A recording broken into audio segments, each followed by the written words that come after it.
नमस्कार दोस्तों, मैं देवेश शुक्ला आप सभी का स्वागत करता हूं आपके अपने यूट्यूब चैनल पर। मेरे प्यारे दोस्त, आज हम चर्चा करने वाले हैं एमए सेकेंड सेमेस्टर के शिक्षा शास्त्र के पेपर नंबर 3 के ऊपर। ठीक है, किसके ऊपर चर्चा करने वाले हैं? तो एमए सेकेंड सेमेस्टर के शिक्षा शास्त्र के पेपर नंबर 3 के ऊपर चर्चा करने वाले हैं। बात करते हैं पेपर नंबर 3 का नाम। तो पेपर नंबर 3 का नाम बताया गया है तुलनात्मक शिक्षा। तो आप जिस किसी भी यूनिवर्सिटी से एमए कर रहे हो, अगर आपका सब्जेक्ट शिक्षा शास्त्र अर्थात एजुकेशन है, तो आपको वहाँ का सिलेबस उठा के जरूर चेक कर लेना है कि क्या आपके पेपर नंबर 3 का नाम तुलनात्मक शिक्षा है या नहीं है तो अच्छी बात है, धड़ल्ले के साथ तैयारी कीजिए। अगर नहीं है तो ज़रूर चेक कर लीजिए कहीं पेपर नंबर 4, पेपर नंबर 2 या पेपर नंबर 1 का नाम तो नहीं है। ठीक है, इससे होगा कुछ नहीं, जब आप यहाँ से क्वेश्चन पेपर सॉल्व करने के लिए एग्जामिनेशन हॉल में जाएंगे और आपके सामने क्वेश्चन पेपर आएगा और आप क्वेश्चन पेपर में लिखे प्रश्नों को पढ़ेंगे, आपके पैरों तले ज़मीन खिसक जाएगी, क्योंकि वहाँ पर मेरे बताए हुए एक भी क्वेश्चन आपको देखने को नहीं मिलेंगे। क्यों नहीं देखने को मिलेंगे? क्योंकि मैं बार बार बोल रहा था कि भैया आपको सिलेबस जरूर चेक कर लेना है, और आपने तो सिलेबस चेक नहीं किया था। तो जब आपने सिलेबस चेक नहीं किया, वहाँ पर आपके क्वेश्चन पेपर नंबर 3 का नाम जो है तुलनात्मक शिक्षा है नहीं, तो आपको यहाँ के क्वेश्चंस वहाँ पर देखने को कैसे मिलेंगे? तो इसलिए इंपॉर्टेंट है कि सिलेबस जरूर चेक कर लें। इसके टॉप क्वेश्चंस के ऊपर हम चर्चा करने वाले हैं जो एग्जामिनेशन की दृष्टि से इंपॉर्टेंट हैं। तो इसके कौन से क्वेश्चंस होंगे? जो आपके लॉन्ग टाइप के होते हैं, लॉन्ग टाइम के क्वेश्चंस होते हैं। इसमें आपके लघु उत्तरीय और दीर्घ उत्तरीय दोनों आते हैं। ठीक है, short type and long type दोनों टाइप के क्वेश्चंस इसमें कवर हो जाएंगे। अगर आप चाहें तो इनका यूज दीर्घ उत्तरीय में भी कर सकते हैं, चाहे तो आप इसका यूज जो है लघु उत्तरीय में भी कर सकते हैं, जहाँ पे क्वेश्चन पूछा जाए। और अति लघु उत्तरीय तो इंपॉर्टेंट होता ही है, वो तो छोटा सा छोटा क्वेश्चन होता है और उसे जवाब देना रहता है, तो वो भी आप कर सकते हैं, कोई दिक्कत नहीं है। तो इस टाइप से हम इसको कवर करने का प्रयास करेंगे। ठीक है, चलिए पहले प्रश्न के बारे में बात करते हैं। तो पहला प्रश्न आपसे पूछा गया है कि तुलनात्मक शिक्षा के महत्व का वर्णन कीजिए। तुलनात्मक शिक्षा की क्या इंपॉर्टेंस है, आपको यहाँ पर बताना है। ठीक है, उसके बारे में तो आप इसका जवाब लिखेंगे कि तुलनात्मक शिक्षा का जो उद्देश्य होता है, टारगेट होता है, वो राष्ट्रीय शिक्षा प्रणाली का विकास विदेशी शिक्षा प्रणालियों के आधार पर करना है। जो हमारे यहाँ की राष्ट्रीय शिक्षा प्रणाली है, इसका डेवलपमेंट कैसे किया जाए? इसका डेवलपमेंट विदेशी शिक्षा प्रणाली जो है उसके आधार पर, उसके बेस पे जो है अपने राष्ट्रीय शिक्षा प्रणाली का डेवलपमेंट किया जाए, विकास किया जाए। ठीक है, ये आप यहाँ पर लिखेंगे। फिर आप आगे लिखेंगे सैडलर के कथनानुसार। देखें, सैडलर महोदय जी लिखते हैं कि तुलनात्मक शिक्षा विश्लेषण के माध्यम से, किसके द्वारा? विश्लेषण, जिसे व्याख्या आप कहते हैं, जिसको आप डिस्क्रिप्शन कहते हैं, डिस्क्राइब कहते हैं। ठीक है, ये सारी चीज़ें जो होती हैं, तो वही बोलते हैं कि जो तुलनात्मक शिक्षा है वो विश्लेषण के माध्यम से शैक्षिक समस्याओं के स्पष्ट उद्बोध से, जो शैक्षिक समस्याएं होती हैं, जब हम उनका स्पष्ट उद्बोध करते हैं, मतलब उनके बारे में जानने का प्रयास करते हैं, से विकसित करने के लिए आधारभूत सिद्धांतों के अध्ययन के द्वारा, मतलब जो आधारभूत सिद्धांत इसके होते हैं उसको जो हम पढ़ते हैं, उसके द्वारा दार्शनिक अभिवृद्धि का पोषण करती है। कौन करती है? तुलनात्मक शिक्षा करती है। ये आपके कौन बताते हैं? ये आपके सैडलर महोदय जी बताते हैं।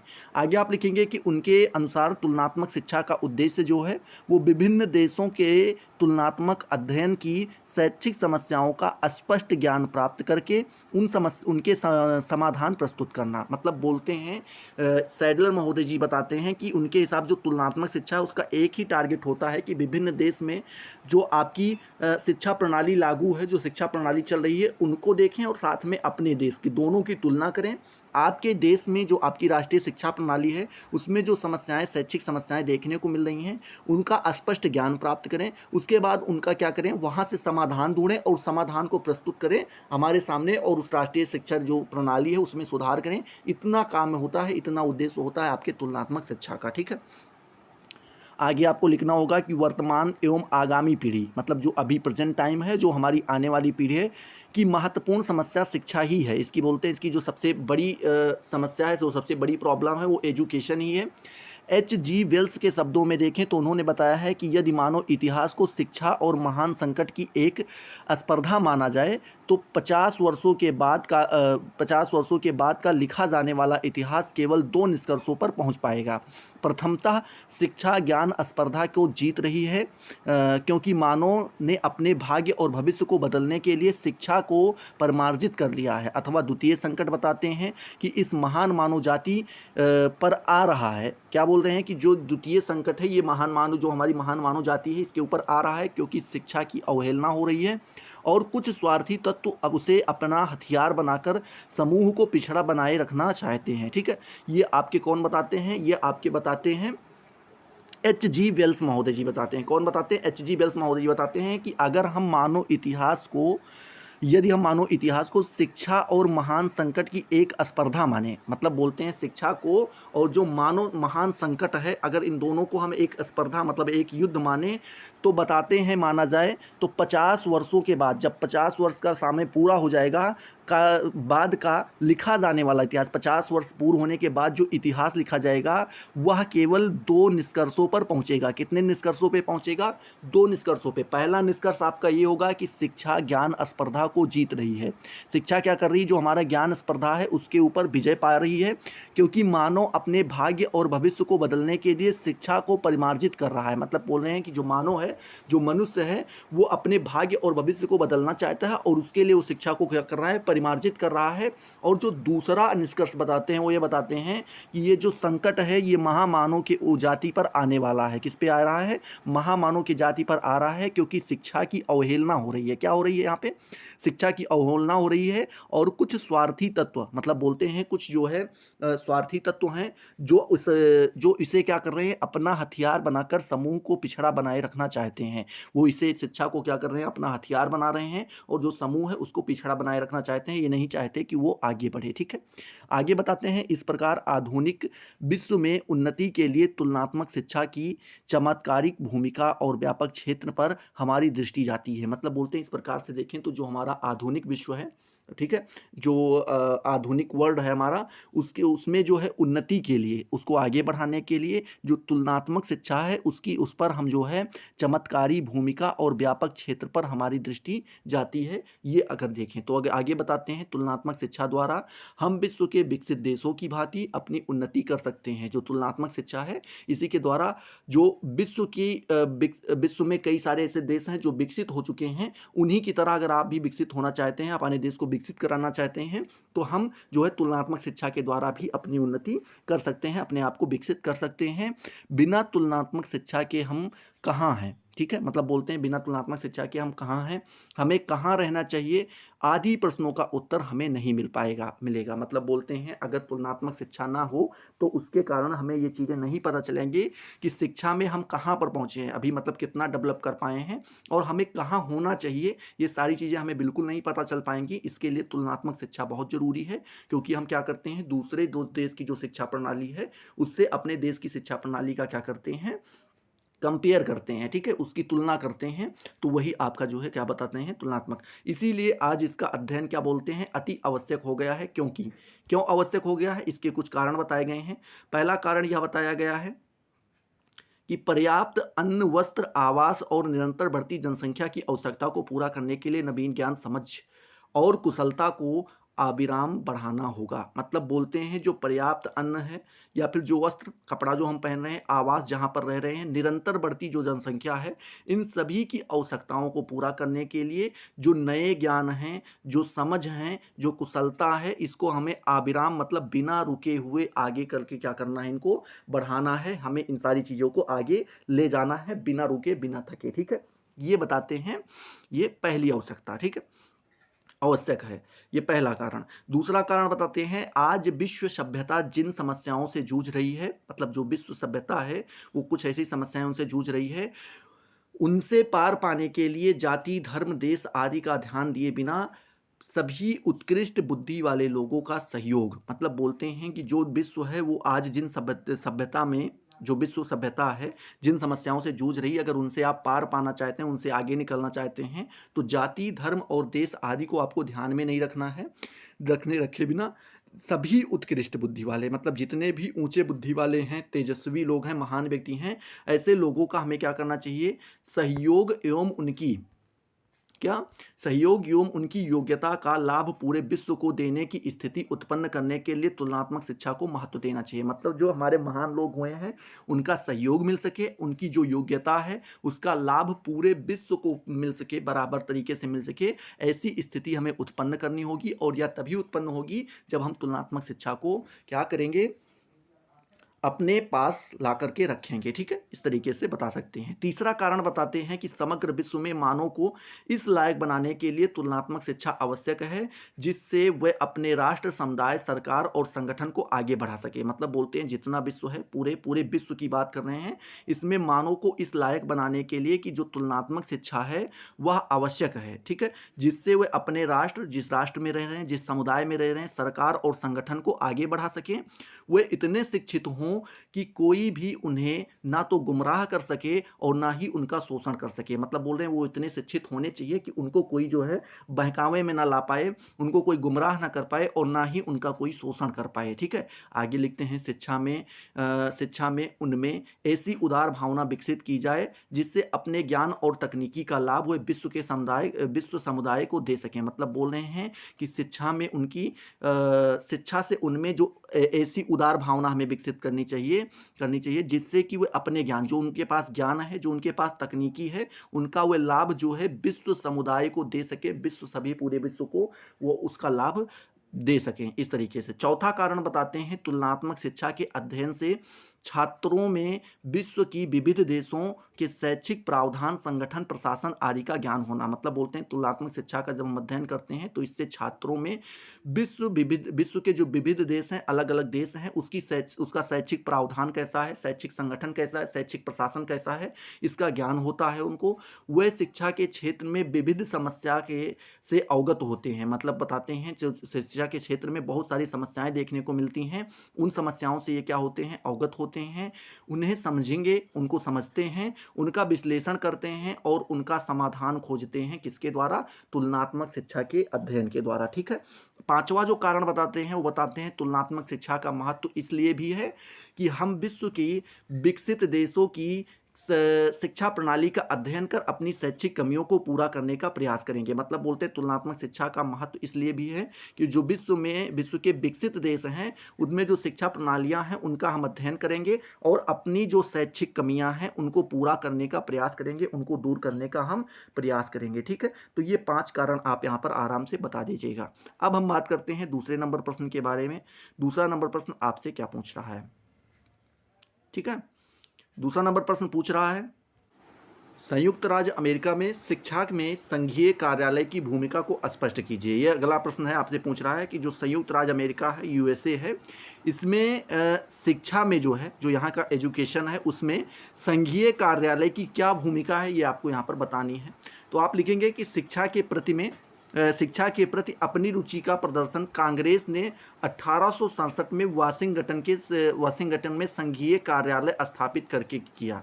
मतलब बोल रहे हैं कि जो शिक्षा के प्रति अपनी रुचि है उसको दिखाने के लिए कांग्रेस ने क्या किया था, सन 1867 में वाशिंगटन में संघीय कार्यालय स्थापित किया था। क्या किया था? संघीय कार्यालय स्थापित किया था, दिखाया था हम लोगों को। मतलब जो भी उस समय था उसमें दिखाया कि हमारा इंटरेस्ट एजुकेशन के प्रति ज़्यादा है, इसको स्थापित करके। यह कार्यालय एक सेक्रेटरी के अधीन है। ये किसके द्वारा है? ये जो कार्यालय बनाया गया यह सेक्रेटरी के अधीन है। इस व्यवस्था की तुलना भारत सरकार के शिक्षा मंत्रालय से की जा सकती है। मतलब बोल रहे जो ये व्यवस्था है इसकी अगर आप तुलना करना चाहें, कंपेरिजन करना चाहें, तो वो जो है भारत सरकार का में जो शिक्षा मंत्रालय है, ठीक है, क्या है, जो शिक्षा मंत्रालय है, एजुकेशन मिनिस्ट्री है, उससे आप इससे कर सकते हैं, क्योंकि यह कार्यालय भारत के शिक्षा मंत्रालय की भांति कार्य करता है। भारत में जो शिक्षा मंत्रालय जिस प्रकार से कार्य करता है ठीक उसी प्रकार से वाशिंगटन में संघीय कार्यालय भी जो क्या करता है, कार्य करता है। आगे लिखते हैं संघीय सरकार का दायित्व उन क्षेत्रों का है जिनकी ओर राज्य समुचित ध्यान नहीं देता है। मतलब बोलते हैं जो संघीय सरकार है उसका दायित्व जो है, उसका कार्य इतना ही होता है, उन क्षेत्रों की तरफ है जिनकी ओर राज्य समुचित ध्यान नहीं देता। राज्य सरकार जिसके ऊपर ध्यान नहीं देती उसके ऊपर संघीय सरकार जो है अपना कार्य करती है। इसके अतिरिक्त उसकी यह नीति रही है कि मानव कल्याण एवं शिक्षा संबंधित कार्यक्रमों को उचित बढ़ावा दिया जाए। मतलब बोलते हैं इसके अतिरिक्त देखें तो इसकी यह नीति भी रही है कि जो मानव कल्याण है एवं शिक्षा संबंधित जो कार्यक्रम है उनको उचित रूप से बढ़ावा दें। इसीलिए संविधान में यह व्यवस्था की गई है कि शिक्षा का संघीय कार्यालय मुख्यतः निम्नलिखित बातों के लिए उत्तरदायी होगा। मतलब बोलते हैं जब आप संविधान पढ़ेंगे तो उसमें एक व्यवस्था दिखाई जाती है कि जो शिक्षा है उसका संघीय कार्यालय मुख्यतः कुछ बातें बताई गई हैं, उसका उत्तरदायित्व लेगा, ठीक है। कौन कौन सी? पहली बात जो उत्तरदायित्व लेगा वो लेगा कि अमेरिकी शिक्षा की समस्या का अध्ययन करना, अमेरिका में जो शिक्षा समस्या है उसका अध्ययन करेगा।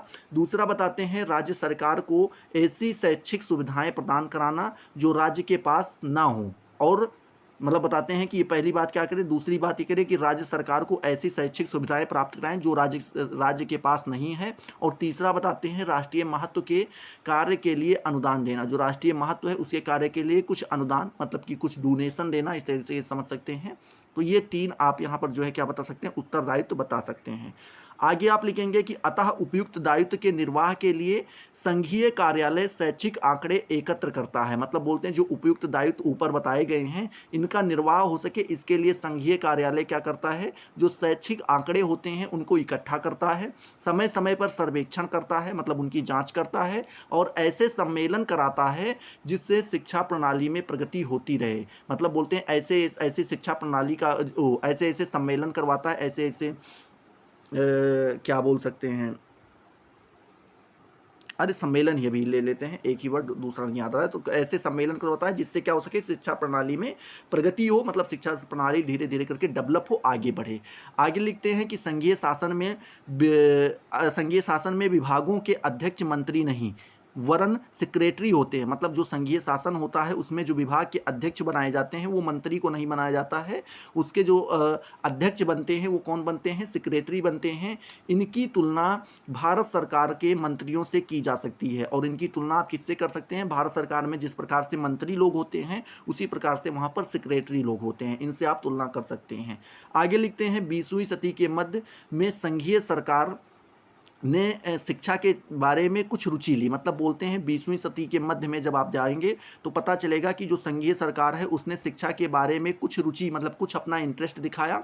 संयुक्त राज्य की कांग्रेस ने शिक्षा के संघीय कार्यालय को कुछ और कार्य सौंपे। मतलब जो संयुक्त राज्य की का कांग्रेस था, संयुक्त राज्य की जो कांग्रेस थी उसने शिक्षा के जो संघीय कार्यालय थे उसको कुछ और कार्य भी क्या किए, सौंपे, जो प्रशासनिक प्रकार के जो प्रशासनिक प्रकार के थे।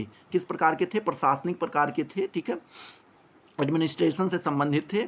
इस प्रसंग में निम्नलिखित कार्यों का उदाहरण दिया जा सकता है। मतलब बोलते हैं इस प्रसंग में अगर आप देखना चाहें तो कुछ कार्यों का उदाहरण यहाँ पर दिया गया है जो आप देख सकते हैं।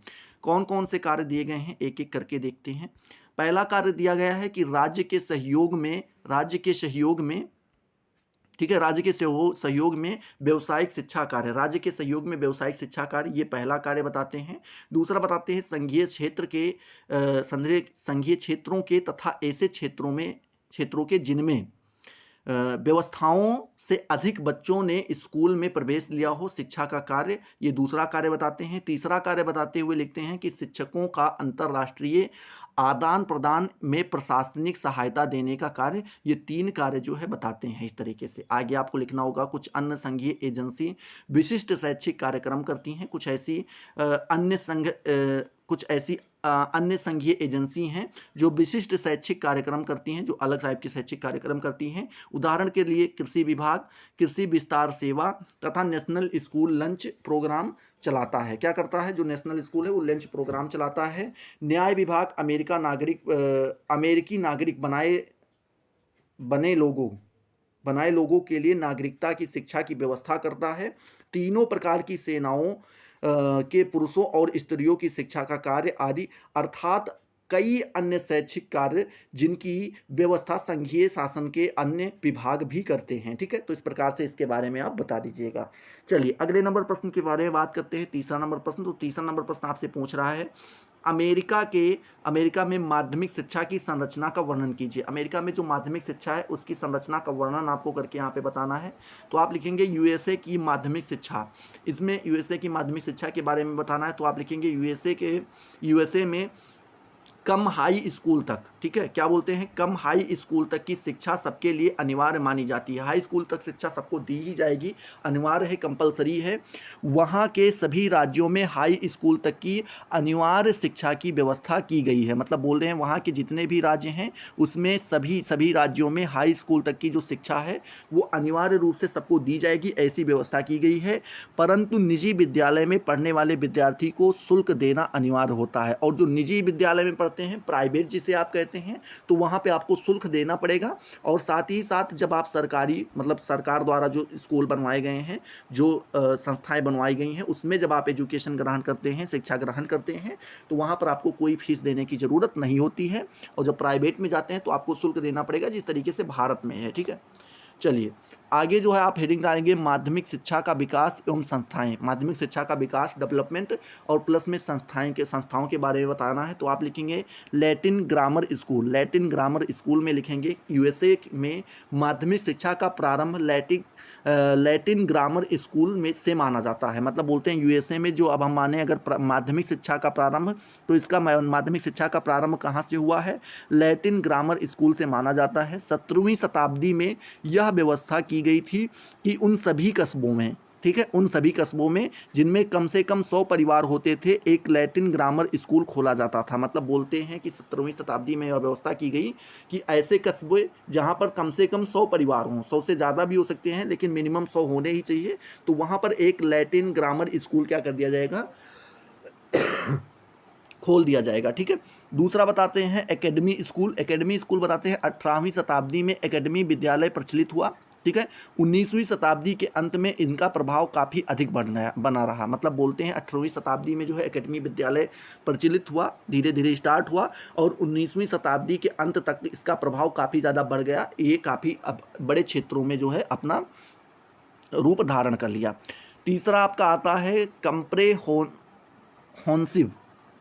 Comprehensive school. इसमें बताते हैं यूएसए में कंप्रेहेंसिव स्कूल छात्रों को निःशुल्क शिक्षा प्रदान कराते हैं। क्या करते हैं? जो कंप्रेहेंसिव स्कूल होते हैं ये छात्रों को निःशुल्क, बगैर पैसे के क्या करते हैं? बगैर फीस के शिक्षा प्रदान करवाते हैं। इसमें साहित्यिक, वैज्ञानिक, औद्योगिक और वाणिज्य संबंधित विषयों की शिक्षा का प्रबंध किया गया है। ठीक है, किसमें? कंप्रेहेंसिव स्कूल में। ठीक है, अगला आता है आपका माध्यमिक शिक्षा के उद्देश्य। हेडिंग डालेंगे माध्यमिक शिक्षा के उद्देश्य। इसमें आप लिखेंगे विभिन्न समितियों एवं आयोगों ने जिन उद्देश्यों का उल्लेख किया है उनके आधार पर हम यह कह सकते हैं कि शिक्षा के निम्नलिखित उद्देश्य सभी राज्यों एवं समुदायों के में किसी न किसी रूप में बताए जाते हैं। मतलब बोल रहे हैं कि शिक्षा के कुछ उद्देश्य जो है बताए गए हैं, जो सभी राज्यों और सभी समुदायों में किसी न किसी रूप में बताए गए हैं। मतलब निचोड़ आपका यही है जो यहाँ पर बताया जाएगा। पहला उद्देश्य बताते हैं कि युवकों को भाषा, गणित, स्वास्थ्य, मानव शास्त्र, ललित कलाओं, विज्ञान, निर्माण आदि का बुनियादी ज्ञान प्रदान कराना। ठीक है, मतलब बोलते हैं जो युवक हों उनको भाषा का, जो लैंग्वेज बोली जा रही है उसका, मैथ का, गणित का, स्वास्थ्य का, मानव शास्त्र, ललित कलाओं, विज्ञान, गृह निर्माण आदि का क्या किया जाए? बुनियादी ज्ञान उनको प्राप्त ही कराया जाए, कंपलसरी है। इस प्रकार के चतुर नागरिकों का निर्माण करना जो अपने अधिकारों और दायित्वों आदि से भली भांति परिचित हों। मतलब बोल रहे हैं ऐसे चतुर नागरिक हमें निर्माण करना चाहिए जो अपने अधिकारों और दायित्वों से क्या हो? भली प्रकार से परिचित हों। छात्रों में राष्ट्रीयता, विश्व प्रेम के ज्ञान के आधार पर लोकतांत्रिक निष्ठा एवं विश्वास का विकास करना। ठीक है, चौथा जो आपका जो है बताते हैं चौथा उद्देश्य बताते हैं चारित्रिक और नैतिक एवं आध्यात्मिक मूल्यों को सिखाना। और पांचवा उद्देश्य बताते हैं प्रत्येक विद्यार्थी में यह क्षमता उत्पन्न करना कि वह अपने में योग्यताएं खोज कर उनका अधिक से अधिक विकास कर सके। इस प्रकार से 5 उद्देश्य जो है आपके यहाँ पर बताए गए हैं। छठा उद्देश्य बताते हैं कि विद्यार्थी, ठीक है, विद्यार्थियों को विद्यालय, परिवार, समुदाय और राष्ट्र में उचित प्रकार से जीवन यापन करने के योग्य बनाना। जो विद्यालय में विद्यार्थी होते हैं उनको विद्यालय में क्या किया जाए? परिवार, समुदाय और राष्ट्र में उचित प्रकार से अपना जीवन यापन कर सके, उस योग्य उन्हें बना देना। विद्यार्थियों को अवकाश के क्षणों का सदुपयोग करने योग्य बनाना। मतलब जो उनको छुट्टी दी जा रही है उसका वो सदुपयोग कर सके, उसके योग्य भी बनाना, ये भी इनका एक उद्देश्य हो जाता है। आठवां उद्देश्य बताते हैं विद्यार्थियों के मानसिक शारीरिक स्वास्थ्य में वृद्धि करना। जो उनका मानसिक स्वास्थ्य है, शारीरिक स्वास्थ्य है, इसमें वृद्धि करना, मानसिक और शारीरिक रूप से दोनों रूप से स्वस्थ रहें। नौवां उद्देश्य बताते हैं विद्यार्थियों की तार्किक शक्ति का विकास करना और उन्हें उचित मार्ग की ओर प्रशस्त करना। ये इसके 9 उद्देश्य यहाँ पर हो जाते हैं। आगे आप लिखेंगे इस प्रकार स्पष्ट है कि अमेरिका की माध्यमिक शिक्षा का उद्देश्य छात्रों के सर्वांगीण विकास पर बल देता है। मतलब जो इतने 9 उद्देश्य आपने देखे हैं, इस उद्देश्यों के आधार पर हम ये बता सकते हैं कि जो अमेरिका की माध्यमिक शिक्षा है इसका उद्देश्य बालक का सर्वांगीण विकास करने पर बल देता है। वो चाहता है कि बालक का सर्वांगीण विकास हो सके। ठीक है, तो आई होप ये सारी चीज़ें आपको यहाँ पर क्लियर हुई होंगी। अगर इसका आप दूसरा पार्ट चाहते हैं तो कमेंट सेक्शन में ज़रूर बताओ कि सर इसका दूसरा पार्ट लेकर के आइए। और वीडियो अगर आपको पसंद आया है तो वीडियो को लाइक करो, अपने दोस्तों के साथ शेयर करो। अभी तक अगर आपने चैनल को सब्सक्राइब नहीं किया तो सब्सक्राइब करके बेल वाले आइकन को जरूर प्रेस कर दो, जिससे आपको सारी नोटिफिकेशन मिलती रहे और आप इनसे लगातार लाभान्वित होते रहें, ठीक है। और कमेंट सेक्शन में ज़रूर बताओ वीडियो कैसा लगा। चलिए और बात करते हैं अगले वीडियो में, मिलते हैं नए जोश नए टॉपिक के साथ। तब तक के लिए जय हिंद, जय भारत।